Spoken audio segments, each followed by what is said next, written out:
can peel them ahead of time and twirl them like this, okay? If anybody wants to come up and try twirling these in a few minutes, I'll be happy to do that with you or show you how to do them again. Pulse something, right?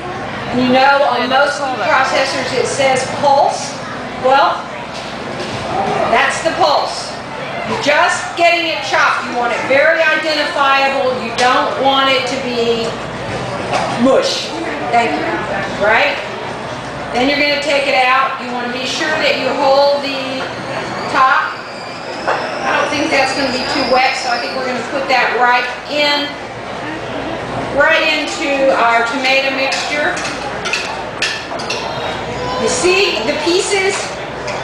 We haven't gotten this so that it looks unidentifiable. You can see all of these beautiful colors. It's a good idea because the olives are salty. They're in a brine, so you may not need salt at all. All right?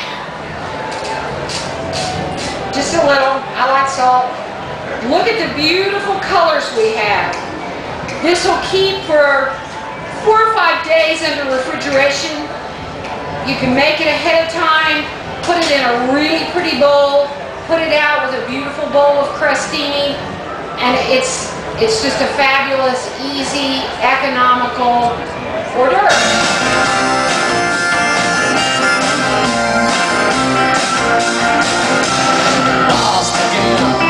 You can't even sit down across the street. You got little babies, that's the prize I know. I can keep sucking with this burst of love. I can barely breathe. It's not the same.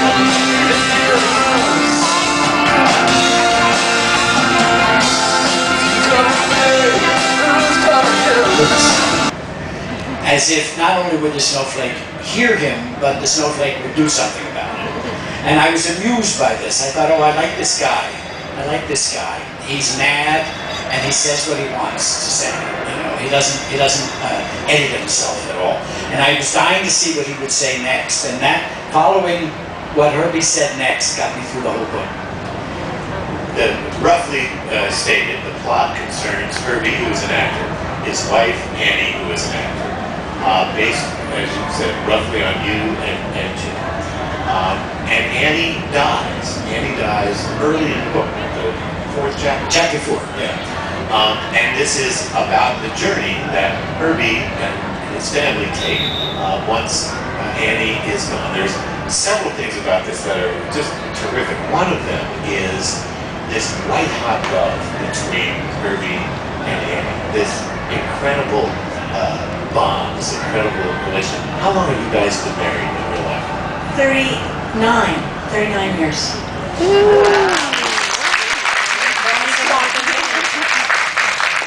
So, actually, Mike and I talked about this on the air the other day, but he was showing you chapters as he was finishing. How did you feel when you read the chapter in which the love of Herbie's life dies?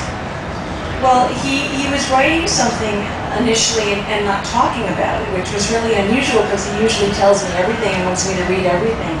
And I didn't know what was going on. And then at a certain point he said, sit down, I want to talk to you. And I thought, uh-oh, because he never says sit down, he just talks to me. You know what I mean? And he said, you know, I'm writing a novel, I think, about a man like me and a woman like you, and she dies in chapter 4. And I said, oh, that's interesting.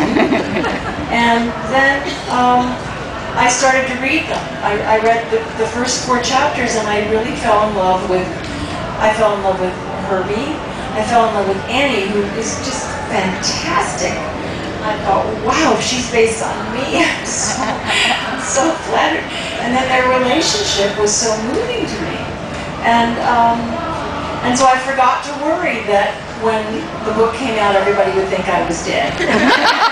But you'll notice that I'm right up here on the platform saying hello, in case anybody thinks I am. Did those conversations play out in any way, the way the fictional book did? Well, in this case, in this book, Annie actually sets Herbie up to mentor this young woman named Olive, who's this beautiful, young, aspiring actress. Annie sets Herbie up to mentor her because she's worried about him. She doesn't think he'll make it, that he'll survive, you know, after she's gone. And he meets Olive in a bar, and he's enchanted with her, and Annie says, I want to meet this girl. And she sets up this relationship, which is probably more than I would ever do. I'm very impressed with her. Oh, honey. But yeah, it became an acting partner to being muse. So we're still in partnership, really. It's just, you know, and we just didn't play together, so it's not over the acting and stuff. But he's just, his heart is way more into the writing, into the literary world. And it's fun for me because you know, the acting world can get kind of narrow, and so I now have a chance to be in the literary community a little bit more, and that's fabulous. One of the pet peeves that Herbie has is that he's recognized by most people as that guy on TV from that show. That show in your case is LA Law. How is the dynamic of your, you know, great notoriety from that role? You guys are both terrific in those roles, and that was a great show. How's that dynamic continuing to play out? Because, you know, we were just over in the reception area for the presenters, and I saw two people say, "Oh, you're the guy from LA Law." I mean, this is people continue to do this. What's that mean to you? And it went off the air in 1994. Yeah. I think it's fine. I think it's great. You know, people like the show. I mean, the people are very sweet. It's not like being a movie star. We're like their friends. They know us. We were in their living room week after week after week. And so when people come over, they're very nice. So it's fine. And it's minimal. It's not like, you know, we walk through and everybody recognizes. It's just one person here, one person there. It's fine. But do you have any impulse at all, even if you are able to suppress it, and say, well, you know, I've done other things. No, you never tell people what you want them to think. Let them think whatever they want. In the old days, when somebody would say, "I know you from somewhere. Where is it?" And then they would, and we would say, well, I would say, well, I'm an actor, and they would say, what have you done? And then I'd start to list my credits. Well, I didn't see that. I didn't see that. No, I never watched television. I didn't see that. Ooh, that's well, in high school, I did this play in Baltimore. No, I didn't see that. Well, you need to set up Jeffrey. And Jeffrey is their agent, was Annie's and Herbie's agent for 40 years. And Annie, days before she died, set Olive up with Jeffrey so that he would be her agent. Annie is really the moving spirit behind this whole thing. Okay, so it's the day that he arrives. Chapter 8. Herbie hits Myrtle Beach at the apex of a tripartite conversion. Spring break, St. Patrick's Day, and the annual shag dancing competition. All happening together, all happening today. This is why you should check with a travel agent, he mutters, as he inches his car through legions of half-naked, drunken college students with green plastic shamrocks on their heads. There go the bars, he says out loud. Fucking amateur hour. He makes his way to the hotel, which is really more like a golf resort, with 3 separate courses, all named for celebrity golfers. A golf school, restaurants, stand up. And it's called St. Andrews, which gives you an idea of how pretentious it is.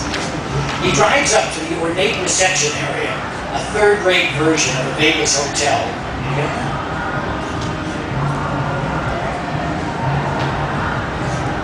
Thank you. I think that's good.